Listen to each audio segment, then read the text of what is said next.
د افغان او هندي وزیرانو ترمنځ تماس، د ټرمپ د منځني ختیځ سفر او د بګرام اډې بیا یادونه، او په پاکستان کې د یوم تشکر لمانځنه د هند ناکامۍ باندې خوشحالي.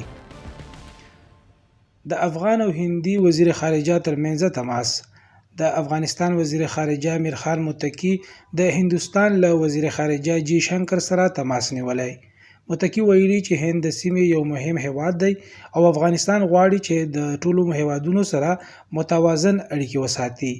هغه دا هم ویلي چې د هند او افغانستان ترمنځ اړیکې باید د سیمې له نورو هیوادونو سره یو ډول وي. دا تماس د افغانستان د نوي سفارتي پالیسۍ نښه ده چې غواړي د ټولو ګاونډیانو سره متوازن اړیکې وساتي. پاکستان، ایران، هند، ترکیه او چین سره هم همدغه شان د اړیکو قایمولو خواهشمند دی. د ټرمپ منځني ختیځ ته سفر او د بګرام اډې ذکر. د امریکا ولسمشر ډونالډ ټرمپ دا مهال د منځني ختیځ په سفر دی. قطر، سعودي عرب، امارات، خو اسرائیل ته تر اوسه نه دی تللی.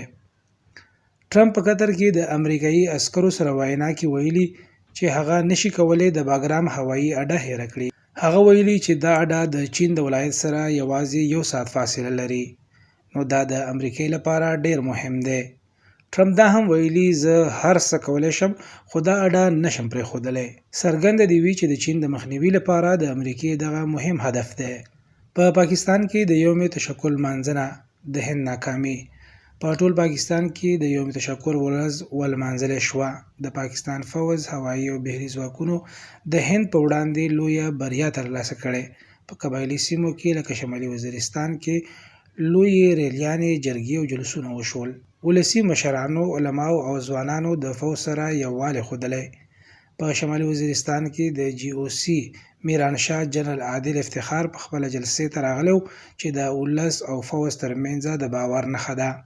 هغه ویلي که بیا ضرورت وي قبایل به د فوز سره په لومړي صف کې وي. د پاکستان او افغانستان د اړیکو ښه کېدل. د رمضان له لومړنۍ عشرې وروسته د پاکستان او افغانستان ترمنځ اړیکې مخ په ښه کېدو دي. اوس دواړو خواو هیوادونو د شکایتونو په ځای تفاهم ته مخه کړې. افغانستان پاکستان ته دا ډاډ ورکړی چې د هغه خاوره به د پاکستان پر ضد نه کارېږي. دواړو خواو د TTP په ضد اقدامات کړي او د دواړو خواو د خپلو استخباراتي معلوماتو شراکت شروع کړی. پاکستان، چین، افغانستان او ایران هڅه کوي چې د سیمې کې امن په ځای شي. که دا پرمختګونه دوام ولري نو دا سیمه به له جګړو نه راوځي.